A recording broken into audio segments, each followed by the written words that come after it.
Good morning, my dear students. This is Manish sir, and you are watching your favorite YouTube channel, that is Manish Physics. So, children, today we are going to start the second video of the chapter number 1, class 12, that is electric charge and field. ठीक है बच्चों, तो हमने अपने last video में क्या पढ़ा था? इलेक्ट्रिक चार्ज के बारे में डिटेल में पढ़ा था. ठीक है बच्चों, प्लीज वो वीडियो एक बार देखो बच्चों, तुम्हें समझ में आ जाएंगी बहुत सारी चीजें चार्ज के बारे में. ठीक है बच्चों, right.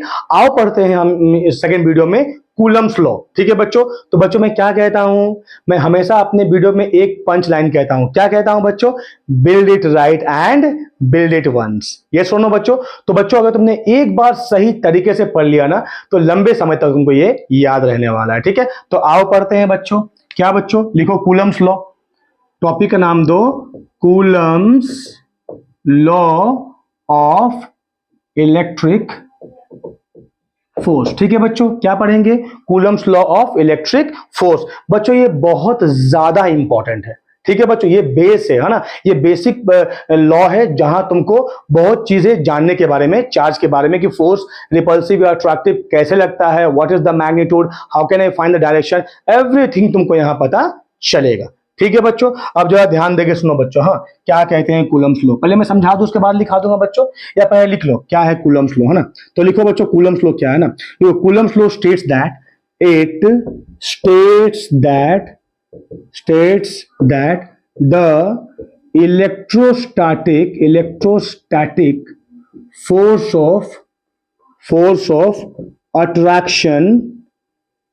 of attraction, or I can say repulsion, repulsion between two charges,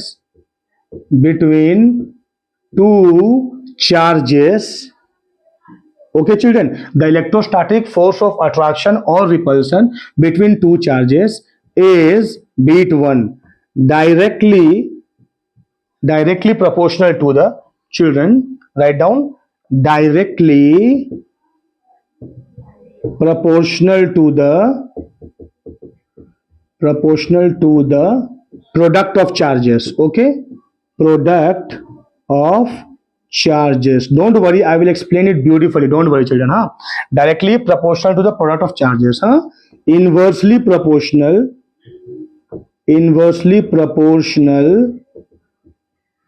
to the square of distance between them. Them means what children? Charges. ठीक है, राइट. तो क्या बोला मैंने? It is the electrostatic force of attraction और repulsion between the two charge particles or two charges directly proportional to the square product of charges. Okay children, and inversely proportional to the square of distance between them. Okay, एक और line है बच्चों, लेकिन ये line तुम थोड़ा सा जगह छोड़ दो, मैं समझाने के बाद वो लाइन लिखूंगा. ठीक है बच्चों, समझाने के बाद लिखूंगा. ठीक है, तो आप जरा ध्यान देके सुनो कि भाई ये इलेक्ट्रोस्टैटिक फोर्स होता क्या है ना, इसमें क्या क्या होता है और क्या, मतलब अच्छे से मैं तुमको समझाता हूं बच्चों. ठीक है, क्या हुआ देखो, ध्यान देकर सुनो बच्चों, है ना, ध्यान देकर सुनो. मैंने क्या कहा? मैंने यहां पर एक चार्ज बॉडी लिया A, ये दूसरा बॉडी लिया B. ठीक है, दोनों के बीच में सेंटर से सेंटर का डिस्टेंस ले लिया मैंने R. ठीक है बच्चों, दोनों, ये सेंटर नहीं तुमको दिख रहा है, ठीक है, कोई बात नहीं, अज्यूम कर लो ना यार, है ना. ठीक है, अब मान लो पहला केस बच्चों, ये भी एक पॉजिटिव चार्ज बॉडी है, ये भी एक पॉजिटिव चार्ज बॉडी है. ठीक है बच्चों, तो बताओ पॉजिटिव में क्या होने वाला है? जाहिर सी बात है, क्या होगा बच्चों? रिपल्सन होगा. रिपल्सन होगा मतलब ये इधर भागेगा, बोलो हाँ या नहीं, और ये बॉडी इधर भागेगा. समझ में आया कि नहीं आया बताओ? हाँ यानी दो बॉडी है, दोनों जो है पॉजिटिवली चार्ज बॉडी है, तो पॉजिटिवली चार्ज बॉडी के बीच में जाहिर सी बात है रिपल्सन होगा. ठीक है, सेकंड केस, है ना. तो ये एक, मतलब इस बॉडी पे बॉडी ए एक फोर्स लगाएगा, वो उधर भागेगा, और बॉडी ए पे बॉडी बी एक फोर्स लगाएगा, तो बॉडी ए इधर भागेगा. समझ में आया कि नहीं आया? बॉडी बी भागेगा एक वेलोसिटी v से, तो बॉडी ए भी सेम वेलोसिटी v से भागेगा. ठीक है, बॉडी बी अगर x डिस्टेंस कवर करेगा, तो बॉडी ए भी x डिस्टेंस ही कवर करेगा. हालांकि इसकी चर्चा हम आगे डिटेल में करेंगे. ठीक है बच्चों, ठीक है. अब मान लो मैंने ले लिया ये भी नेगेटिव चार्ज पार्टिकल, ये भी ले लिया मैंने नेगेटिवली चार्ज पार्टिकल. तो बताओ कि नेगेटिव चार्ज पार्टिकल में भी क्या होगा बच्चों? जाहिर सी बात है रिपल्सन ही होगा. अरे यार पॉजिटिव पॉजिटिव के बीच में अगर रिपल्सन हुआ, नेगेटिव नेगेटिव के बीच भी क्या होगा, रिपल्सन ही होगा। समझ में आया कि नहीं आया बच्चों, राइट। अब मैंने क्या किया, ये एक अरेंजमेंट हुआ, अब मैंने क्या किया, वही एक बॉडी लिया ए, ये एक बॉडी लिया मैंने बी, सेंटर से सेंटर की दूरी मैंने कितनी ले ली, आर। अब मान लो बच्चों ये है एक पॉजिटिवली चार्ज बॉडी और ये है एक नेगेटिवली चार्ज बॉडी। समझ में आया कि नहीं आया बच्चों, ये क्या है, मैं समझाऊंगा बच्चों कि पॉजिटिव नेगेटिव चार्ज हुआ कैसे, ठीक है। ये एक पॉजिटिवली चार्ज बॉडी है और ये क्या है बच्चों, एक नेगेटिवली चार्ज बॉडी है, ठीक है। तो अब दोनों के बीच में क्या होगा बच्चों, जाहिर सी बात है क्या होगा, अट्रैक्शन होगा, डिसिमिलर चार्जेस है, बोलो हाँ यानी। तो ये बॉडी इधर भागेगा, ठीक है, ये इधर भागेगा, अरे यार हाँ यानी। तो ए पे कौन बॉडी फोर्स लगाएगा, बी लगाएगा, अपने तरफ खींचेगा। बी जो है ए को अपने तरफ खींचेगा और ए जो है बी को अपने तरफ खींचेगा, ठीक है। तो ए जिस वेलोसिटी से आगे जाएगा, बी उसी वेलोसिटी से आगे जाएगा, ठीक है। और ये जितना आगे बढ़ेगा ये इतना ही आगे बढ़ेगा। बच्चों देखो, मैंने ये रहा वेलोसिटी से, सेम वेलोसिटी से जाएगा, ये डिपेंड करता है कि चार्ज का मैग्नीट्यूड कितना है, ठीक है। उसके बारे में डिस्कस करूंगा, ठीक है। सेम वेलोसिटी में जाएगा या सेम डिस्टेंस जाएगा, ये डिपेंड करता है चार्ज का, कौन चार्ज का मैग्नीट्यूड ज्यादा है। जाहिर सी बात है अगर चार्ज ए का मैग्नीट्यूड ज्यादा है तो फोर्स भी ये ज्यादा लगाएगा। समझ में आया कि नहीं आया। तो अगर तुमको लगता है तो इसको मिटा दो, इसको बाद में हम समझाएंगे, ठीक है, छोड़ दो, है ना। ये बॉडी इधर आएगा, ठीक है बच्चों, तुमको समझ में आया ना बच्चों, इसको मैं समझा दूंगा आगे में, ठीक है, राइट। तो क्या होगा बच्चों, ये बॉडी इधर भाग गया, ये बॉडी इधर आया, ठीक है। क्या हुआ बॉडी में, अट्रैक्शन हुआ। समझ में आया कि नहीं आया, हाँ सर समझ में आ गया, अट्रैक्शन हुआ, आगे बताइए, ठीक है। तो बच्चों सेम बॉडी है तो सेम चार्ज है तो रिपल्सन होगा, अपोजिट चार्ज है तो क्या होगा, अट्रैक्शन हो जाएगा। समझ में आया कि नहीं आया। तो हमने क्या कहा बच्चों कि ये जो फोर्स है ना, मान लो इस पे चार्ज Q1 है, इस पे चार्ज Q2 है, यहां भी चार्ज Q1 है, यहां भी चार्ज Q2 है ना। तो अगर मैं फोर्स बताऊं तो फोर्स को मैंने क्या कहा था बच्चों कि फोर्स इज डायरेक्टली, है ना, मैग्नीट्यूड की बात कर रहा हूं, ठीक है, is directly proportional to product of charges. मतलब इसके पास चार्ज Q1 है, इसके पास चार्ज Q2 है ना, and inversely proportional to square of distance between them. I mean to say कि जो अट्रैक्टिव या अट्रैक्टिव या रिपल्सिव फोर्स जो है ना, वो क्या फॉलो करता है, इनवर्स स्क्वायर लॉ फॉलो करता है, ठीक है। वो फोर्स क्या है, inversely proportional to square of distance between them है, ठीक है बच्चों। अब मान लो मैं तुमको यही इंफॉर्मेशन दिया, क्या दिया कि दो बॉडी है ना, दो बॉडी के बीच में अट्रैक्शन या तो रिपल्सन होगा, ठीक है। तो इस इंफॉर्मेशन के साथ में जो मैंने कहा था कि थर्ड पॉइंट मैंने नहीं लिखा है वो इसीलिए, ठीक है। मान लो मैंने कहा है ना कि दो बॉडी है ना, जैसे कि मान लो दो बॉडी है, दोनों बॉडी के बीच में मान लो कि सेम चार्जेस है तो रिपल्सिव होगा, ठीक है। तो बच्चों मान लो कोई ये भी डायग्राम कर सकता है, यार ये बॉडी ए है, ये बॉडी बी है, मुझे बताओ हाँ या नहीं। मान लो दोनों दोनों पॉजिटिव, ये भी पॉजिटिव चार्ज बॉडी है, ये भी पॉजिटिव चार्ज बॉडी है, ठीक है बच्चों, राइट। अब दोनों के बीच में रिपल्सन होता है तो देखो यहाँ पे फोर्स इधर लगा, यहाँ पे फोर्स इधर लगा। तुम्हें समझ में आया बच्चों मैं क्या कहना चाह रहा हूँ, मैं कहना चाह रहा हूँ कि दो बॉडी के बीच में अट्रैक्शन या रिपल्सन होता है, ठीक है। समझ में आया कि नहीं आया। मुझे निकालना है कोलम्बिक फोर्स कि भाई कितना अट्रैक्शन कितना रिपल्सन हो रहा है, ठीक है। तो मैंने कहा कि अगर दो बॉडी का चार्जेस सेम है और दोनों पे फोर्स ऑपोजिट डायरेक्शन में लग रहा है, ध्यान देके सुनो, पहले वाले केस में जब रिपल्सिव था तो ये इधर भाग रहा था, ये इधर भाग रहा था तो अपोजिट डायरेक्शन में भागा, अट्रैक्टिव था तो ये इधर आया, ये इधर आया, तब भी अपोजिट डायरेक्शन में ही भागा। तो बच्चों अगर मैं सिर्फ इतना इंफॉर्मेशन दूं, क्या दूं कि दो अलग अलग बॉडी है, बॉडी ए और बी अलग अलग बॉडी है, दोनों पे चार्ज मान लो सेम या डिसिमिलर है, तो मान लो मैंने सेम चार्ज लिया है, ठीक है। तो यहां भी पॉजिटिव है और यहां भी क्या है बच्चों, पॉजिटिव है, मान लो, ठीक है। और दोनों पे फोर्स का डायरेक्शन उल्टा है, तो बताओ कोई ये भी डायग्राम बना सकता है या नहीं है, बना सकता है कि नहीं बच्चों, बना सकता है कि नहीं, जाहिर सी बात है बना सकता है। अलग अलग बॉडी है, दोनों पे चार्जेस भी बॉडी पे है और बॉडी पे फोर्स भी अपोजिट डायरेक्शन में लग रहा है, लेकिन क्या ये अट्रैक्शन या रिपल्सन ऐसे होता है क्या, तो ये डायग्राम नहीं बनाना है, ठीक है बच्चों, ये डायग्राम नहीं बनाना। इसीलिए बच्चों मैंने वो थर्ड पॉइंट खाली रखा था। क्या था बच्चों याद है, अब वहां पर आ जाओ जहां पर तुमने कूलम्ब्स लॉ का डेफिनेशन लिखा है। पहला पॉइंट क्या लिखा था बच्चों, द फोर्स ऑफ अट्रैक्शन और repulsion between two body is directly proportional to the product of charges and the inversely proportional to square of distance between them. अरे हाँ यानी, तो तीसरा पॉइंट क्या था, इज, अब वो आ जाएगा डायरेक्शन के बारे में, is always along along the line joining between 2 point charges. Between 2 point charges, I will explain you what is point charges. Don't worry children. हाँ, between 2 point charges. समझ में आया कि नहीं आया बताओ? ठीक है, अगर मैंने कहा is always along the line joining between 2 point charges, तो अब ये डायग्राम कोई नहीं बनाएगा। समझ में आया कि नहीं आया बच्चों? तो ये थर्ड पॉइंट लिख दो। ये डायरेक्शन के बारे में क्या है भाई? अगर ये एक बॉडी हुआ, ये दूसरा बॉडी हुआ, तो फोर्स जो है दोनों बॉडी को जो लाइन ज्वाइन कर रहा है उसी लाइन के तरफ में होगा। ठीक है बच्चों, तो देखो ये बॉडी ए हुआ, ये बॉडी बी हुआ, इस पे मान लो पॉजिटिव, इस पे मान लो नेगेटिव, तो हो जाएगा अट्रैक्शन। तो ये इधर जाएगा एफ से, तो ये इधर जाएगा एफ से। समझ में आया कि नहीं आया बच्चों? फोर्स का मैग्नीट्यूड क्या हो गया? सेम हो गया। डायरेक्शन क्या हो गया? अपोजिट हो गया। अरे हाँ कि ना? एंड क्या बच्चों? एंड क्या? It is always along the line joining between 2 point charges. समझ में आया कि नहीं आया? So this is what the Coulomb's law. ठीक है बच्चों, राइट। अब आगे बढ़ते हैं, कूलम्स लॉ का पूरा कंप्लीट करते हैं। ठीक है, तो आ जाओ बच्चों, देखो बहुत आसान है ना? तो I can say F is directly proportional to product of charges, inversely proportional to square of distance between them. Now you combine them together. See, the third point is only representing the direction, is always along the line joining between 2 point charges. तो क्या हो जाएगा बच्चों? ये F is directly proportional to Q1 Q2 whole divide by R square। और हमें पता है अगर मुझे proportionality हटाना तो एक constant multiply करना पड़ेगा, that is K Q1 Q2 whole divide by R square. What is that? K is 1/4 pi epsilon naught। ठीक है बच्चों, और इस k का वैल्यू क्या है? 9 × 10⁹ अब इसका निकालेंगे यूनिट बच्चों। ठीक है, तुमने क्लास 11 में पढ़ा है ना, dimension less constant and dimensional constant. Children, ये k क्या है? ये k डायमेंशनल कांस्टेंट है, it's not the dimension less constant. ठीक है बच्चों, तो अब हम यहां से क्या किए बच्चों? यहां से निकाल दो क्या होगा यूनिट f का, सॉरी k का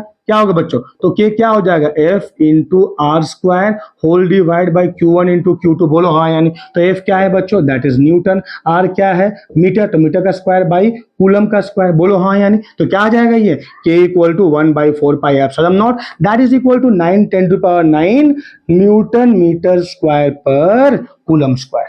समझ में आया? तो ये कांस्टेंट है। अब देखो बच्चों, 4 कांस्टेंट है, पाई कांस्टेंट है, epsilon not is also constant. So what is epsilon not? Is equal to permittivity, है ना, permittivity of free space. Sir ये परमिटिविटी क्या होता है? समझाता हूं बच्चों। हाँ, permittivity of the free space. हाँ, और इसका वैल्यू कितना है? 8.854 × 10⁻⁻12। What is the unit? देखो बच्चों, ये के में एप्सिलॉन नॉट 0 है, तो यूनिट क्या है? Newton metre square per coulomb square. Epsilon not को अगर इनवर्स ले जाएंगे तो के का यूनिट जस्ट इनवर्स हो जाएगा, तो हो जाएगा कूलम स्क्वायर पर न्यूटन मीटर स्क्वायर। समझ में आया कि नहीं आया बच्चों? बोलो हाँ यानी। ठीक है, तो ये रहा तुम्हारा नॉट तुम्हारा, दैट इज कूलम्स लॉ, है ना, जो हमारे सिलेबस में है। ठीक है बच्चों, समझ में आया? तो फाइनली फोर्स कितना बचा बच्चों? वीडियो को पॉज करके प्लीज लिखो बच्चों, इन्वॉल्वमेंट अपना रखो, तुम्हारा खुद से लिखा हुआ नोट बच्चों, मल्टीपल कलर इस्तेमाल करो पेन का। ठीक है, तुम अगर खुद से लिखते हो ना तो वो ज्यादा बेनिफिटेड है। ठीक है, कहीं से भी कुछ खरीद के ले आओगे नोट्स नहीं अच्छा है बच्चों। मैं कहता हूँ तुमको यहाँ सारा नोट्स 1 by 1 करके दूंगा। समझ में आया कि नहीं आया बच्चों? तो फाइनली फोर्स कितना आ गया? 1/4 pi epsilon not into Q1 into Q2 whole divide by R square. ध्यान रहे ये क्या है? ये है मैग्नीट्यूड ऑफ फोर्स। याद रहेगा ये फोर्स क्या है बच्चों? This is magnitude of force है। समझ में आया कि नहीं? अब देखो, जैसे कि ये तो कांस्टेंट है, इसका वैल्यू तुमको पता है, राइट? अब एप्सिलॉन का क्या माजरा है बच्चों? देखो, एप्सिलॉन का मतलब है परमिटिविटी। अब सर परमिटिविटी का मतलब क्या है? परमिटिविटी रेफर करता है मीडियम को। जैसे कि मान लो मैं तुमको बोलता हूं, देखो यहाँ पर एक बॉडी ए है, यहाँ पर एक बॉडी बी है, दोनों का सेंटर से सेंटर की दूरी मान लो r है, और दोनों के बीच में मान लो ये पॉजिटिवली चार्ज बॉडी, ये नेगेटिवली चार्ज बॉडी, तो दोनों के बीच में जो फोर्स ऑफ अट्रैक्शन कितना है बच्चों? F है। अब मैं ये फोर्स कहाँ निकाल रहा हूं? मान लो मैंने ये फोर्स निकाला एयर मीडियम में। समझ में आया कि नहीं आया? मतलब इसके चारों तरफ में कौन सा मीडियम है बच्चों? एयर मीडियम है। ठीक है, अब मैं क्या किया बच्चों, ये पूरा अरेंजमेंट को किसी एक दूसरे मीडियम में डाल दिया। ठीक है, मान लो मैंने इस पूरे अरेंजमेंट को डाल दिया कहाँ, किरोसिन में, फॉर एग्जाम्पल यार, हाँ किरोसिन में डाल दिया, ठीक है, पूरे अरेंजमेंट को। तो क्या पहली बात, एयर और kerosene are they same medium? So the answer is no, they are not the same medium, they are different medium. समझ में आया कि नहीं है? दूसरी बात ध्यान देकर सुनो बच्चों, है ना, कि एयर में जो फोर्स था, क्या किरोसिन में वही फोर्स रहेगा?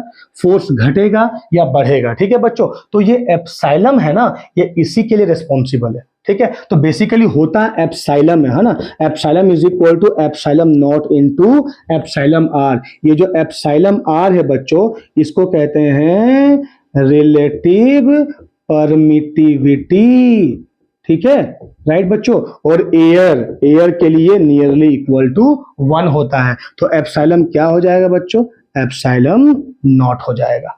समझ में आया कि नहीं? इसलिए मैंने क्या कहा, ये what is epsilon not? Is the permittivity of the free space. Free space मतलब क्या बच्चों? एयर है फ्री स्पेस। समझ में आया कि नहीं आया, बताओ मुझे? अरे हाँ या नहीं? ठीक है, राइट, तो इसी का मतलब होता है एप्सिलॉन नॉट, है ना। आई मीन टू से एप्सिलॉन का मतलब ही है मीडियम के बारे में, क्योंकि देखो यहां हम बात, अगर मैं तुम्हें थोड़ा सा कंपेयर कर दूं फोर्स को ग्रेविटेशन के साथ में, ध्यान देके बच्चों, है ना, Gm1m2 बाई आर स्क्वायर था, तुमने पढ़ रखा है क्लास 11 में, चैप्टर नंबर 7 ग्रेविटेशन। अरे हाँ या नहीं यार, वॉल्यूम 1 में है। ठीक है, तो बच्चों ध्यान देके सुनो, ग्रेविटेशन में ये जी आ रहा है, तो भाई साहब ये जी क्या है बताओ तो? जी क्या है? इसको हम कहते हैं यूनिवर्सल ग्रेविटेशनल कांस्टेंट। क्या कहते हैं बच्चों? Universal gravitational constant. क्यों ऐसा कहते हैं? क्योंकि इसका वैल्यू हर जगह सेम है ना, कि मतलब it's value means what value? Capital G. What is capital G? Universal gravitational constant. इसका वैल्यू हर जगह सेम है। इसका कहने का मतलब ये है कि it is independent of the medium. ठीक है बच्चों, तो जो कैपिटल जी है वो मीडियम पे क्या है बच्चों? इंडिपेंडेंट है, डिपेंड नहीं करता है। इसीलिए तुम दो बॉडी का पे जो फोर्स एयर में निकालो या फिर वाटर में निकालो या फिर किसी और मीडियम में निकालो, ठीक है, सभी मीडियम में ग्रेविटेशनल फोर्स क्या होगा बच्चों? सेम होता है। नहीं समझ में आया क्या बच्चों? अरे मान लो बच्चों, तुमने यहाँ पर एक बॉडी लिया, उसका मास m1 है, दूसरा बॉडी उसका मास m2 है, दोनों के बीच का डिस्टेंस मान लो m है, तो फोर्स ऑफ अट्रैक्शन, क्योंकि ग्रेविटेशन हमेशा क्या होता है? अट्रैक्टिव इन नेचर होता है। ठीक है, तो फोर्स ऑफ अट्रैक्शन F निकला, तुमने कहाँ निकाला? एयर में निकाला। ठीक है, अब उसी को तुमने डाल दिया किरोसिन के अंदर। ठीक है, तो एयर में जो अट्रैक्टिव फोर्स था, किरोसिन में वही फोर्स रहेगा। समझ में आया कि नहीं? ये कहां था? दो मास के बीच का फोर्स था, ठीक है, लेकिन दो चार्ज के बीच का फोर्स वो मीडियम पे डिपेंड करता है। समझ में आया बच्चों? बोलो हाँ या नहीं। ठीक है, तो कूलम्बिक फोर्स था ये बच्चों, समझ में आया था? तो इसका हम मैग्नीट्यूड क्या बोले बच्चों? F इक्वल टू के Q1 Q2 by r square. ठीक है, समझ में आया ना बच्चों? क्या हो जाएगा? F इक्वल टू के Q1 Q2 by r square. ठीक है, अब लेकिन हमें पता है फोर्स क्या है बच्चों? फोर्स क्या होता है? एक वेक्टर क्वांटिटी होता है। अरे हाँ, यानी फोर्स क्या होता है? एक वेक्टर क्वांटिटी होता है। तो अगर ये वेक्टर क्वांटिटी है तो इसका पास में क्या? डायरेक्शन और मैग्नीट्यूड दोनों होगा। बोलो हाँ यानी बिल्कुल होगा। तो हम तो बता दिए व्हाट अबाउट द मैग्नीट्यूड, कितना बताया हम लोगों ने? That is k Q1 Q2 whole divide by r square. समझ में आया कि नहीं आया बच्चों? क्या है? अब निकालेंगे इसका डायरेक्शन। तो टॉपिक का नाम दो बच्चों, Coulomb's law in vector form. नाम दो टॉपिक का, that is Coulomb's law, COULOMBS, Coulomb's law in vector form, है ना। बहुत गर्मी लग रहा है बच्चों, थोड़ा सा पानी पी लेता हूं। तुम टॉपिक का नाम दो, टॉपिक का नाम दो बच्चों, Coulomb's law in vector form. बहुत गर्मी है बच्चों, बहुत गर्मी है। पंखा नहीं चला रहा हूं बच्चों इसीलिए, क्योंकि पंखा चलाऊंगा तो पंखा का आवाज जो है वीडियो में आ जाएगा। ठीक है, इसीलिए। एनीवे, ठीक है बच्चों, तो अब आओ प्रूफ का मैंने डायरेक्शन निकालते हैं और वेक्टर फॉर्म में लिखते हैं। ठीक है बच्चों, कूलम्स लॉ को। तो अब जरा ध्यान देकर सुनो बच्चों, क्या कहता है Coulomb's law in vector form में। ठीक है, देखो मैंने क्या किया बच्चों, यहां पर दो चार्ज लिया, ठीक है, राइट। मान लो ये y एक्सिस है, ये x एक्सिस है। समझ में आया बच्चों? दो चार्ज लिया। मान लो मैंने यहां लिया एक चार्ज Q1, यहां ले लिया एक चार्ज Q2। समझ में आया कि नहीं? तुमको चार्ज का पोजीशन दिया हुआ है, ठीक है। तो बच्चों मान लो ये चार्ज का पोजीशन दिया हुआ है x1, y1 और Q2 का दिया हुआ है x2, y2। समझ में आया? अब इसका हम पोजीशन वेक्टर निकाल सकते हैं कि नहीं बच्चों, बताओ, तुम्हें पता है, बोलो हाँ या नहीं। What is position vector? ठीक है, तो इसका पोजीशन वेक्टर हो जाएगा r1, इसका पोजीशन वेक्टर हो जाएगा r2। समझ में आया कि नहीं आया बताओ बच्चों? First of all you tell me what is the position vector. So position vector is the directed distance from origin to that point. ठीक है, ओरिजिन से इस पॉइंट के बीच में जो डिस्टेंस है वही वेक्टर है। तो ओरिजिन से माइनस करोगे, मान लो मैंने r1 निकाला बच्चों, ठीक है, तो व्हाट इज r1? तो यहां से ओरिजिन से इस पॉइंट का डिस्टेंस, तो हमेशा ये होगा इनिशियल, ये होगा फाइनल। तो क्या होता है फाइनल माइनस इनिशियल? तो फाइनल क्या है बच्चों? x1 y1 माइनस इनिशियल क्या है? 0 है। तो क्या करेंगे बच्चों? x1 minus 0 that is x1 i cap. तुम्हें याद आ रहा है ना क्लास 11? ठीक है, then y1 minus 0 is y1 j cap. ठीक है बच्चों, तो व्हाट इज r1 वेक्टर? क्या होगा? x1 i cap minus y1 j cap. समझ में आया? अगर इसको हम 3D में आई मीन टू से स्पेस में ले लिया तो Z1 आ जाएगा यहाँ पर। तो यहाँ पर क्या आ जाएगा? x1 y1 z1 0 0 0। तो क्या आ जाएगा? एक खाली माइनस जेड के कैप ऐड हो जाएगा। समझ में आया कि नहीं आया बच्चों? तो ये डिस्टेंस है डायरेक्टेड x i बच्चों, यहाँ माइनस के समय प्लस होगा ना, sorry x minus 0 x1 minus 0 is x1, y1 minus 0 is y1 होगा ना, प्लस होगा। ठीक है, सॉरी बच्चों, प्लस 1 होगा। ठीक है, सिमिलरली क्या हम निकाल सकते हैं? What is r2? तो बच्चों क्या होगा? x2 i cap plus y2 j cap. ठीक है, तो तुमको चार्जेस का मैग्नीट्यूड दे रखा है और पोजीशन दे रखा है। समझ में आया ना बच्चों? अब जाहिर सी बात है बच्चों, देखो ये इसको हम इधर ज्वाइन करेंगे। मान लो हम फोर्स निकालते हैं 1 पे 2 की वजह से या 2 पे 1 की वजह से निकालते हैं। ठीक है, तो मान लो बच्चों मैंने निकाला 2 पे फोर्स 1 की वजह से, तो 1 मतलब Q1 Q2 पे फोर्स कितना लगाएगा? तो जाहिर सी बात है, मान लो ये भी पॉजिटिवली चार्ज है और ये भी पॉजिटिव चार्ज है। हाँ, तो बच्चों क्या होगा? दोनों के बीच में रिपल्सन होगा। तो ये इधर भागेगा, बोलो हाँ या नहीं। ये इधर भागेगा। This is the direction of force, बोलो हाँ या नहीं। रिपल्सिव फोर्स, हाँ या नहीं? तो हम क्या लिखेंगे बच्चों? थोड़ा सा मेरे पास में जगह कमी है बच्चों। ठीक है, हम क्या लिखेंगे पहले? देखो ये जो F12 लिखेंगे, है ना। F12 का मतलब क्या है बच्चों? Force on 1 due to 2। समझ में आया कि नहीं है? मतलब अगर मैं F12 की बात कर रहा हूं तो पहले पे फोर्स लगेगा दूसरे की वजह से। ठीक है, सिमिलरली F21 क्या होगा बच्चों? फोर्स क्या हो जाएगा? ऑन 2 ड्यू टू क्या हो जाएगा बच्चों? 1 हो जाएगा। समझ में आया कि नहीं आया? ठीक है, तो मान लो मैंने कोई भी फोर्स निकालो यार, डज नॉट मैटर। ठीक है, राइट। तो मान लो मैंने 2 पे फोर्स मतलब निकाला किसकी वजह से? 1 की वजह से। तो वो क्या लिखूंगा मैं? F21 लिखूंगा। समझ में आया या नहीं आया मुझे बताओ? समझ में आया? तो F21 का मैग्नीट्यूड क्या होगा बच्चों? दैट इज K का मतलब क्या है बच्चों? K का मतलब क्या है? 1/4 पाई एप्सिलॉन नॉट। तो मैंने लिखा 1/4 pi epsilon not into product of charges Q1 Q2 whole divide by क्या बच्चों? दोनों के बीच का डिस्टेंस। तो बच्चों देखो ये 1 से 2 जा रहा है यार, 2 पे फोर्स लगा रहे हो ना, तो 1 से 2 जा रहा है, तो ये हो जाएगा डिस्प्लेसमेंट वेक्टर R12। समझ में आया कि नहीं आया? क्या होगा? 1 से 2 की तरफ में गया, तो क्या हो जाएगा बच्चों? ये R12 का मोड का स्क्वायर, मैग्नीट्यूड निकालेंगे हम, हाँ यानी उसका स्क्वायर इनटू R12 वेक्टर, मतलब यूनिट वेक्टर। बच्चों how do we represent direction? R12 unit vector. अरे हाँ या नहीं यार? कैसे? मान लो वेक्टर ए यहाँ पर दिया हुआ है, ठीक है, इसका डायरेक्शन क्या होगा? That is a cap. याद आ रहा है कि नहीं याद आ रहा है?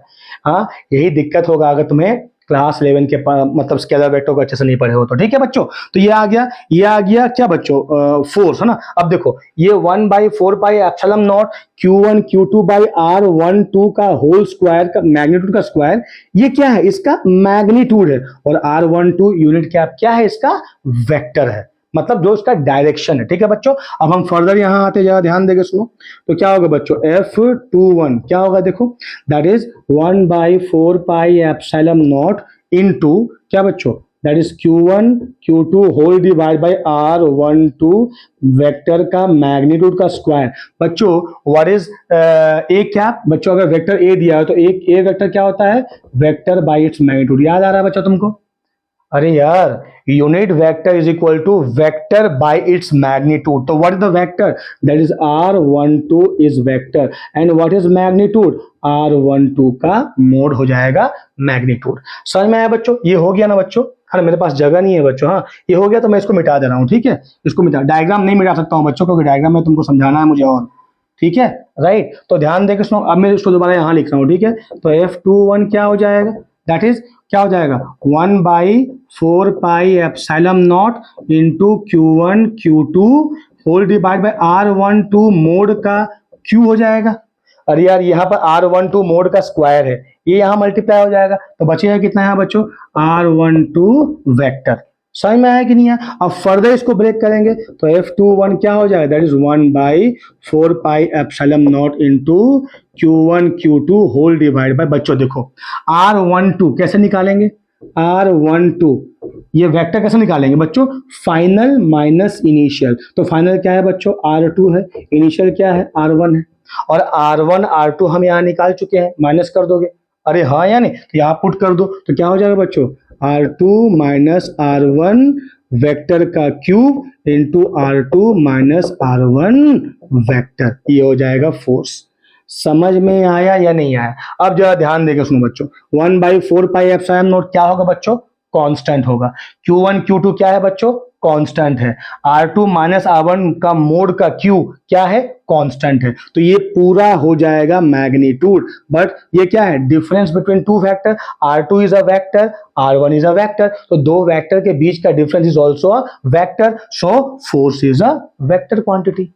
समझ में आया या नहीं आया, सर बहुत क्रिटिकल हो जाए, बिल्कुल नहीं, बहुत मजा आया, ठीक है, राइट, समझ में आया बच्चों। अब जरा देखो, अब मान लो फोर्स Q2 पे लगा, सिमिलरली अगर हम F12 निकालें तो क्या होगा बच्चों, देखो F12 में क्या आ जाएगा, हमारा R12 आ जाएगा, जाहिर सी बात है, R12 उधर मतलब जब हम सेकेंड चार्ज पे 1 की वजह से फोर्स लगाए तो चार्ज उधर भागा, अब मैं 1 पे लगाऊंगी 2 के वजह से तो चार्ज इधर भागेगा, तो R21 हो जाएगा। तो बच्चों याद रखना, R21 is equal to negative of R12, बोलो हाँ यार, हाँ या नहीं, तो जो फोर्स क्या हो जाएगा, जस्ट खाली उसका नेगेटिव हो जाएगा, अरे हाँ या नहीं। So this implies F21 is equal to minus of F12। समझ में आया कि नहीं आया बच्चों। तो अगर तुमने एक बॉडी पे एक चार्ज पे फोर्स निकाल लिया है तो दूसरा जस्ट उसका नेगेटिव होगा। समझ में आया कि नहीं आया बच्चों, अरे हाँ या नहीं बच्चों, है ना, बहुत ज्यादा डिफिकल्ट नहीं है, मैंने पूरा क्लैरिटी से चीजों को समझा दिया है, ठीक है।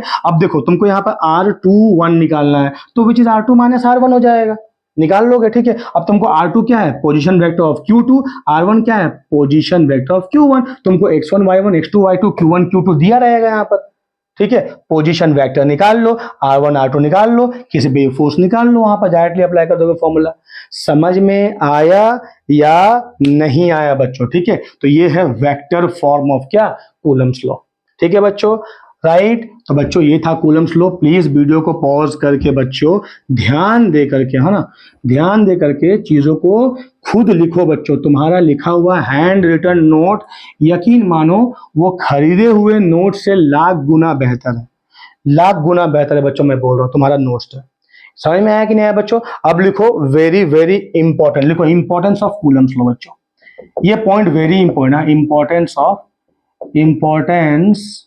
ऑफ कूलम्स लॉ,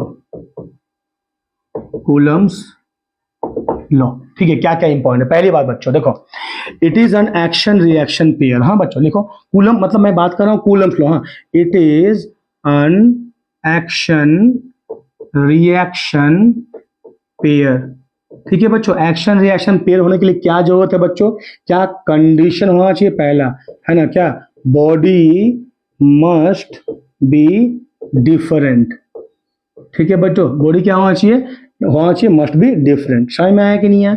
दूसरा दूसरा क्या होना चाहिए बच्चों, द मैग्नीट्यूड ऑफ फोर्स, हाँ, magnitude of force acting on each body must be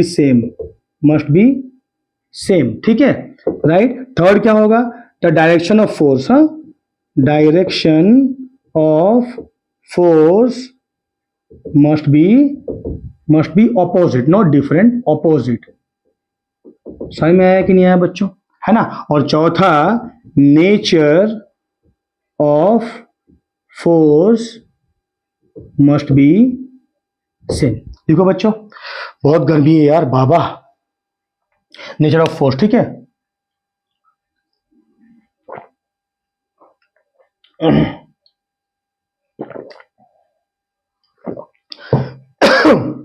sorry बच्चों, समझ में आया। तो एक्शन रिएक्शन पेयर होने के लिए क्या क्या चाहिए बच्चों बॉडी को? Body must be different. पहला, बॉडी पे जो फोर्स लग रहा है, मतलब चार बॉडी पे जो फोर्स लग रहा है वो दोनों पे मैग्नीट्यूड सेम होना चाहिए, डायरेक्शन उसका ऑपोजिट होना चाहिए, फोर्स की डायरेक्शन की बात कर रहा हूं, ठीक है। और चौथा बच्चों, क्या नेचर ऑफ फोर्स सेम होना चाहिए। जैसे कि मैं तुम बता रहा हूँ, ध्यान देके सुनो, है ना। लिख लियो ना बच्चों, पॉज करके लिख लो इसको, ठीक है। जैसे मान लो मैंने कहा, देखो ये रहा बॉडी ये रहा बॉडी बी, ठीक है। दोनों के बीच में ये डिस्टेंस हो जाएगा आज, सेंटर से सेंटर याद रखना, ठीक है, राइट बच्चों, ठीक है। अरे हाँ यानी यार, ओके, अच्छा। तो देखो इस पे ये मान लो पॉजिटिव चार्ज, ये मान लो नेगेटिव चार्ज है, तो ये बॉडी इधर आएगा, ये बॉडी इधर आएगा, बोलो हाँ या नहीं। तो बॉडी में फोर्स का डायरेक्शन क्या हुआ? ऑब्वियसली ऑपोजिट हो गया। समझ में आया कि नहीं आया? अरे हाँ या नहीं। तो देखो ये बॉडी ए है, ये बॉडी बी है, तो पहला क्या हुआ? Body must be different, different body हो गया, ठीक है। दोनों पे फोर्स, ये देखो ये जिस फोर्स से इधर आ रहा है, ये उसी फोर्स से इधर आ रहा है, तो फोर्स का मैग्नीट्यूड सेम है और डायरेक्शन क्या है बच्चों? अपोजिट है। तो सेकंड थर्ड पॉइंट भी हो गया। चौथा पॉइंट क्या है बच्चों? नेचर ऑफ फोर्स, है ना। ध्यान देके देखो बच्चों, पॉइंट बी जो है वो उस पे भी लग रहा है इलेक्ट्रोस्टैटिक फोर्स ऑफ अट्रैक्शन, इस पे भी लग रहा है electrostatic force of attraction. I mean to say क्या बच्चों, दोनों बॉडी पे क्या लग रहा है? कूलम फोर्स ही लग रहा है, ठीक है। तो ये क्या होगा? एक्शन रिएक्शन पेयर होगा। समझ में आया बच्चों? पहला इंपॉर्टेंस। दूसरा, the Coulomb force is a central force. लिखो, it is a Coulombic force is a central force, central force, ठीक है बच्चों। क्या है सेंट्रल फोर्स बच्चों? देखो, क्योंकि it is always along the line joining between two point charges, ठीक है बच्चों। देखो सेंटर से सेंटर के बीच में जो डिस्टेंस है उसी तरफ में इसका डायरेक्शन होता है, इसलिए क्या है? ये सेंट्रल फोर्स है। और सेंट्रल फोर्स है बच्चों, तो इसका सेंटर ऑफ मास क्या होगा? कांस्टेंट होगा, ठीक है। इसका मतलब क्या बच्चों? m1x1 is equal to m2x2 हो जाएगा। समझ में आया बच्चों? दूसरा, ठीक है। तीसरा क्या बच्चों? लिखो, force the force of attraction और repulsion between two bodies is independent of present or absent of any third body। समझ में आया बच्चों? हाँ, थर्ड बॉडी, ठीक है, और थर्ड चार्जेस, ठीक है। तो दो मैं समझाता हूं, मैं क्या लिखा हूं मैं, देखो, द फोर्स ऑफ अट्रैक्शन और रिपल्सन बिटवीन टू बॉडीज और चार्जेस और point charges is independent of the present और absent of any other third charges. हाँ, जैसे बच्चों देखो मैं क्या बता रहा हूं, जैसे मान लो, ध्यान देके सुनो, हाँ बहुत आसान है ये पॉइंट, ठीक है। ध्यान देके सुनो बच्चों, क्या है ये पॉइंट क्या है? ये पॉइंट ऐसा है बच्चों कि मान लो यहाँ पर एक बॉडी ए है, यहाँ पर एक बॉडी बी है, ये ए है, ये बी है ना। अब मान लो ये पॉजिटिवली चार्ज बॉडी है, ये नेगेटिवली चार्ज बॉडी है, इस पे Q1 है, इसमें Q2 चार्ज है, तो इस पे अट्रैक्शन होगा, इस पे भी अट्रैक्शन होगा, बोलो हाँ यानी। अब यहाँ पर एक थर्ड बॉडी आ गया C, ठीक है बच्चों। अब मान लो C पॉजिटिवली चार्ज बॉडी है, ठीक है, तो C इसको क्या करेगा? रिपेल करेगा। अरे यार, C इसको रिपेल करने की कोशिश करेगा, ठीक है, और इसको क्या बच्चों? अट्रैक्ट करने की कोशिश करेगा। अरे हाँ या नहीं यार, ठीक है। तो अगर C एक नया बॉडी आ गया, तो इसके वजह से A पे नेट फोर्स चेंज होगा, ये मैं मानता हूं। इसके वजह से A पे नेट फोर्स क्या बच्चों? चेंज हो जाएगा। लेकिन इसके वजह से A पे जो फोर्स B लगा रहा है उसमें कोई चेंज आएगा क्या? तो आंसर इज नो, चेंज नहीं आएगा। समझ में आया कि नहीं आया बच्चों? C की वजह से पॉइंट चार्ज A और पॉइंट चार्ज B दोनों में क्या आएगा बच्चों? हाँ, नेट फोर्स चेंज हो जाएगा दोनों में, ठीक है। लेकिन C के वजह से A पे जो B फोर्स लगा रहा है वो चेंज होगा क्या? वो चेंज नहीं होगा। या C के वजह से A जो B पे फोर्स लगा रहा है वो भी चेंज नहीं होगा। इसीलिए the Coulombic force of attraction और repulsion between two point charges is independent of present और absent of any other third point charge. Is that clear बच्चों? बोलो हाँ या नहीं बच्चों? अरे हाँ या नहीं, ठीक है। और एक पॉइंट क्या बच्चों हम लिख सकते हैं यहाँ पर, सिंस यहाँ पर क्या बच्चों? बॉडी आई मीन फोर्स क्या है? एक्शन रिएक्शन पेयर है, ठीक है। इसलिए याद रखना बच्चों, यहाँ पर मोमेंटम क्या होगा? कंजर्व होगा। कहने का मतलब क्या है, ये बॉडी ए है, ये बॉडी बी है, अरे हाँ या नहीं, इसका मास m1 है, इसका मास m2 है, ये नेगेटिवली चार्ज बॉडी है और ये भी मान लो नेगेटिवली चार्ज बॉडी, अरे यार कुछ भी मान लो, डजंट मैटर, ठीक है। समझ में आया कि नहीं आया, ठीक है। तो ये इसका फोर्स इधर, ये रिपल्सन होगा, ये इधर भागा, ये इधर भागा, ठीक है, हाँ या नहीं। तो मान लो अगर ये v1 वेलोसिटी से भागा तो ये किस वेलोसिटी से भागेगा, v2 से, तो हम लिखेंगे क्या, m1 v1 is equal to m2 v2। Momentum क्या हो जाएगा बच्चों, कंजर्व हो जाएगा। समझ में आया या नहीं आया, ठीक है, right. So these are the point which are very important for Coulomb's law.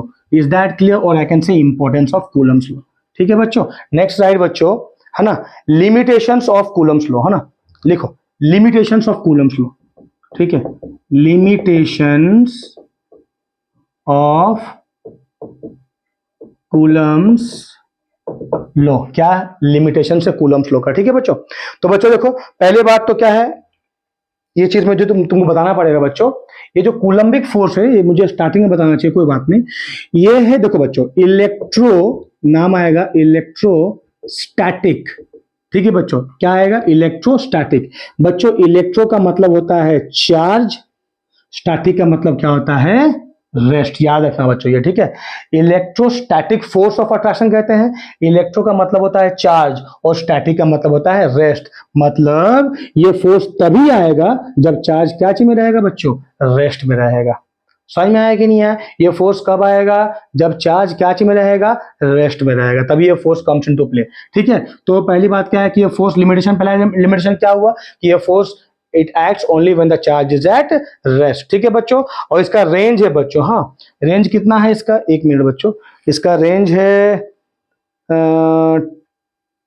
10⁻⁻15 metre, ठीक है बच्चों, राइट। लिख दो इसको, the separation between the charges must be greater than 10⁻⁻15 metre, because for distance less than 10⁻⁻15 metre the strong nuclear force dominates over the electrostatic force, ठीक है बच्चों, right. क्या मैंने कहा कि डिस्टेंस ग्रेटर देन होना चाहिए 10⁻⁻15 मीटर से, तभी जाके ये इलेक्ट्रोस्टैटिक फोर्स आएगा, ठीक है। अगर इससे लेस हो गया तो उस समय बॉडी पे न्यूक्लियर फोर्स आ जाएगा और वो न्यूक्लियर फोर्स जो है वो इलेक्ट्रोस्टैटिक फोर्स को डोमिनेट कर जाएगा, ठीक है, राइट बच्चों, हाँ या नहीं, ठीक है। और तीसरा क्या होना चाहिए बच्चों, the electric charge must be point charge, ठीक है। तो क्या क्या हुआ कंडीशन हमारा बच्चों, यहाँ पर पहला कंडीशन हुआ कि पहला कंडीशन मतलब सॉरी लिमिटेशन, क्या क्या हुआ, फर्स्ट लिमिटेशन हुआ बच्चों क्या कि जो है पॉइंट चार्जेस क्या होना चाहिए बच्चों, रेस्ट पे होने चाहिए। दूसरा चार्जेस क्या होना चाहिए, पॉइंट चार्ज होना चाहिए। तीसरा क्या हुआ बच्चों, दो चार्ज बॉडी के बीच में डिस्टेंस जो है वो 1 फर्मी मीटर मतलब 10⁻⁻15 से बड़ा होना चाहिए। तो क्या मैं फिर से लिखता हूं, चार्ज मस्ट बी रेस्ट। समझ में आया कि नहीं आया बच्चों, फिर दोबारा क्या लिखूंगा यार, तुम लिख ही चुके हो, ठीक है बच्चों, राइट। तो ये चीज तुमको याद रखना है ना। अब आ जाओ बच्चों, किसको कहते हैं पॉइंट चार्ज। बच्चों देखो पॉइंट चार्ज किसको कहते हैं, जैसे कि मान लो बच्चों, है ना, ये रहा एक बॉडी, ठीक है, राइट, इसका ये होगा रेडियस, अरे यार हाँ या नहीं, इसका ये होगा रेडियस। समझ में आया कि नहीं है, थोड़ा सा छोटा डायग्राम करता हूं, ठीक है। पॉइंट चार्ज किसको कहते हैं बच्चों, टॉपिक का नाम दे दो, पॉइंट चार्ज। पॉइंट चार्ज किसको कहते हैं, ठीक है, ध्यान देके सुनो, है ना। ये हुआ एक बॉडी, ये हुआ दूसरा बॉडी, समझ में आया कि नहीं है। अब देखो इस बॉडी का ये हुआ रेडियस मतलब इसका डायमेंशन, अरे हाँ या नहीं, ठीक है। अब ये बॉडी इस पे फोर्स लगा रहा है, मान लो ये बॉडी बी है, ये बॉडी ए है, बी बॉडी इसको क्या कर रहा है, इसको अपनी तरफ खींच रहा है, फॉर एग्जाम्पल यार, ठीक है। तो अगर इस पे इसको तरफ खींच रहा है, ठीक है, तो इसका जो फोर्स बी लगा रहा है ए पे, वो इसको खींच रहा है, तो ये मान लो एक्स डिस्टेंस आगे गया, कौन सा, बॉडी ए गया। समझ में आया कि नहीं है, अरे हाँ या नहीं, समझ में आया कि नहीं है, ठीक है। तो अगर बच्चों the distance travel by the body, ठीक है, if it is greater than the, है ना, dimension of the body, I can say that body is point charge. समझ में आया कि नहीं है। अब देखो इसका रेडियस कितना, मान लो इसका रेडियस है फॉर एग्जांपल यार 1 mm, ठीक है, और ये चला गया 2 mm तक, ठीक है, फोर्स इसको खींचा, ये 2 mm तक गया, ठीक है। तो फोर्स जब इस पे पड़ा तो ये 2 mm तक गया, लेकिन इसका डायमेंशन कितना है, इसका रेडियस कितना है, 1 mm, तो I can consider this body as a point charge. समझ में आया कि नहीं है? अब मान लो मैंने कहा पॉइंट मास, पॉइंट मास किसको बोलेंगे? ठीक है, तो बच्चों मान लो ये रहा अर्थ, जरा ध्यान देगा उसमें, ये रहा अर्थ, यहाँ पर एक दूसरा बॉडी है, ये बॉडी इसका मास m है, ये बॉडी इसका मास, ये क्या है? अर्थ है, कैपिटल M है। अब ये क्या रहा? अर्थ का रेडियस रहा। अब इस पे फोर्स लगाया अर्थ ने, अरे हाँ या नहीं यार, इस पे अर्थ ने फोर्स लगाया, बोलो हाँ या नहीं? तो ये बॉडी इतना ट्रैवल किया, तो यहाँ से यहाँ का डिस्टेंस कितना हो जाएगा? दैट इज स्मॉल r हो जाएगा, और यहाँ से यहाँ क्या हो जाएगा? दैट इज हाइट हो जाएगा। अरे यार हाँ या नहीं? तो हाइट आई मीन टू से ये r, ये जो स्मॉल r, ये ऑब्वियसली ग्रेटर देन क्या है? कैपिटल R है। समझ में आया कि नहीं आया? तो या तो ग्रेटर देन हो या तो इक्वल हो जाए, ठीक है। तो I can say this body as a point, this body is a point mass, है ना। तो इस हिसाब से earth is consider to be a point mass. समझ में आया या नहीं आया? बोलो हाँ या नहीं बच्चों, ठीक है। तो अगर मान लो चार्ज बॉडी पे फोर्स लगा, ठीक है, चार्ज बॉडी पे फोर्स लगा और बॉडी जो है अपने डायमेंशन के मुकाबले ज्यादा डिस्टेंस ट्रैवल किया, ठीक है, तो I can say that body is what? Point mass, A point charge body. समझ में आया बच्चों? सो ये था पूरा इलेक्ट्रोस्टैटिक फोर्स ऑफ अट्रैक्शन, ठीक है। समझ में आया?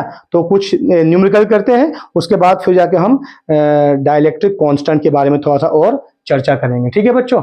राइट, तो आ जाओ एक न्यूमेरिकल करते हैं, बहुत अच्छा न्यूमेरिकल है, बहुत ही प्यारा न्यूमेरिकल है बच्चों।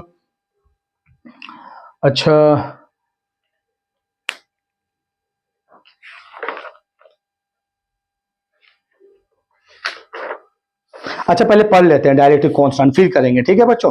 तो लिखो बच्चों, डाइलेक्ट्रिक कांस्टेंट और रिलेटिव परमिटिविटी लिखो। डाई इलेक्ट्रिक कांस्टेंट और रिलेटिव परमिटिविटी, है ना। रिलेटिव क्या? परमिटिविटी। लिखो टॉपिक का नाम दो बच्चों, डाइलेक्ट्रिक कांस्टेंट और रिलेटिव परमिटिविटी। तो लिखो बच्चों, परमिटिविटी इज अ प्रॉपर्टी, लिखो बच्चों डेफिनेशन, हाँ। परमिटिविटी इज द प्रॉपर्टी, लिखो, is the property of the medium which determines the electric force, property of the medium which determines the electric force between two point charges, ठीक है। Handwriting बहुत गंदा है बच्चों, क्या करें बताओ, हाँ, है ना। Permittivity is the property of the medium which determines the electric force between 2 point charges। हाँ, मैं समझाता हूँ, क्या मैं तुमको उस समय समझाया था ना बच्चों, बस वही चीज है ना। जरा ध्यान देके सुनो क्या है ना, ध्यान देके सुनो बच्चों क्या है। अगर मान लो मैं डाइलेक्ट्रिक कांस्टेंट निकालता हूँ, ठीक है, जैसे ध्यान देके सुनो बच्चों, हाँ। मान लो मैंने F निकाला, F क्या था बच्चों? That is 1/4 pi epsilon into Q1 Q2 whole divide by R square. मान लो मैं लेता हूं सिर्फ मैग्नीट्यूड, मैं ये फोर्स कहाँ निकाल रहा हूं बच्चों? मैं ये निकाल रहा हूं मीडियम में, ठीक है। अब मैंने निकाला वैक्यूम में, फोर्स कितना आएगा बच्चों? 1/4 pi epsilon not, because in vacuum epsilon becomes epsilon not, है ना, into same Q1 Q2 whole divide by R square. दोनों को डिवाइड कर दो बच्चों, ठीक है। तो देखो ये Q1 Q2 R square cancel हो जाएगा, 1/4 पाई कैंसिल हो जाएगा। तो force in any medium by force in vacuum is equal to epsilon naught by epsilon, that is epsilon naught. What is epsilon equal to? Epsilon not into epsilon R, हाँ कि नहीं? तो ये दोनों कट जाएगा, विच इज इक्वल टू 1/एप्सिलॉन R। बोलो हाँ या नहीं? तो यहां से निकाल दो, F इन मीडियम क्या होगा? That is F in vacuum by epsilon R। हाँ, इसी एप्सिलॉन R को हम बोलेंगे बच्चों की डाइलेक्ट्रिक कांस्टेंट, ठीक है। तो क्या हो जाएगा यहाँ पर? F मीडियम बच्चों क्या हो जाएगा? That is vacuum whole divide by K। समझ में आया बच्चों? हाँ, तो अगर किसी भी मीडियम में तुमको फोर्स निकालना है ना बच्चों, तो उस मीडियम का डाइलेक्ट्रिक कांस्टेंट तुमको पता होना चाहिए। समझ में आया कि नहीं है? हाँ कि नहीं? जैसे कि मान लो मैं तुम्हें समझाता हूँ, हाँ, जैसे वहां मैंने तुम्हें समझाया था, यहाँ एक बॉडी रहा, ये दूसरा बॉडी रहा, बॉडी ए बॉडी बी, मान लो ये प्लस Q1 ये प्लस Q2, दोनों के बीच में रिपल्सन। अरे हाँ या ना बोलो, ठीक है, क्या है दोनों के बीच में? रिपल्सन। तो फोर्स क्या हो जाएगा? मान लो F आया, कहाँ आया बच्चों? एयर में आया। समझ में आया कि नहीं आया? ठीक है, अब मैंने क्या किया, सेम कंडीशन को रख दिया पानी के अंदर। ठीक है बच्चों, कहां रख दिया, कहां रख दिया बच्चों, पानी में रख दिया। ठीक है, तो बच्चों पानी का डाइलेक्ट्रिक कांस्टेंट होता है 80। तो पानी में इन दो चार्ज बॉडी के बीच में फोर्स कितना हो जाएगा बच्चों, दैट इज वैक्यूम में जो फोर्स था बाई 80। तो F इज इक्वल, वैक्यूम में कितना फोर्स था बच्चों, F था, तो F मीडियम में कितना हो जाएगा, F बाई 80 हो जाएगा। मतलब बच्चों दो बॉडी को जिसमें फोर्स ऑफ अट्रैक्शन कितना था बच्चों, F था। कब था, एयर में था। जब उसको पानी में ले आओगे तो फोर्स 81/80 टाइम्स घट जाएगा। समझ में आया कि नहीं आया बच्चों, फोर्स कितना घट जाएगा, 1/80 टाइम्स घट जाएगा। समझ में आया? So this is the the importance of the permittivity. ठीक है बच्चों, समझ में आया कि नहीं आया? राइट, तो ये था कूलम फोर्स के बारे में सारी जानकारी। ठीक है, राइट, बहुत ज्यादा सोचने की जरूरत नहीं है बच्चों, बस तुम्हारा इन्वॉल्वमेंट जरूरी है। ठीक है बच्चों, सो बच्चों इन नेक्स्ट क्लास, ठीक है, हम इसके छोटे छोटे हम टुकड़ों में बहुत सारे वीडियो बनाएंगे। ठीक है बच्चों, राइट, नेक्स्ट क्लास में हम क्या पढ़ेंगे बच्चों, इसी के शानदार न्यूमेरिकल सॉल्व करेंगे। ठीक है बच्चों, कूलम लॉ पे कितने, मतलब कम से कम तो 8-10 न्यूमेरिकल मैं सॉल्व करूंगा। ठीक है, तो पहले हम न्यूमेरिकल सॉल्व करें, इससे पहले चीजों को हम और अच्छे तरीके से पढ़ लेंगे। इसलिए बच्चों मेरा इलेक्ट्रोस्टैटिक का वीडियो नंबर 1 और ये था जो वीडियो नंबर 2, दोनों को अच्छे तरीके से देखें। ठीक है बच्चों, तुम्हें कोई भी डाउट होता है बच्चों कभी भी प्लीज कमेंट बॉक्स में लिखो बच्चों, है ना, मैं तुम्हें बिल्कुल उस सवाल को सॉल्व करूंगा। बच्चों तुम्हारा एक लाइक, तुम्हारा एक सब्सक्रिप्शन, भले ये तुम्हारे लिए कोई बड़ी बात ना हो, ठीक है, लेकिन बच्चों ये मुझे बहुत ही बूस्ट देगा। ठीक है बच्चों, मैं एक छोटे से शहर से आकर के वीडियो बना रहा हूं, सो मुझे उम्मीद है कि एक ना एक दिन ये वीडियो हिंदुस्तान के सभी कोनों में देखी जाएगी, है ना बच्चों? ठीक है, सो बच्चों अगर तुम्हें ये वीडियो पसंद आया है तो इस वीडियो को लाइक करो, सब्सक्राइब करो और इसको धड़ल्ले से शेयर करो। ठीक है बच्चों मिलते हैं एक और शानदार वीडियो में, तब तक के लिए thank you, God bless you.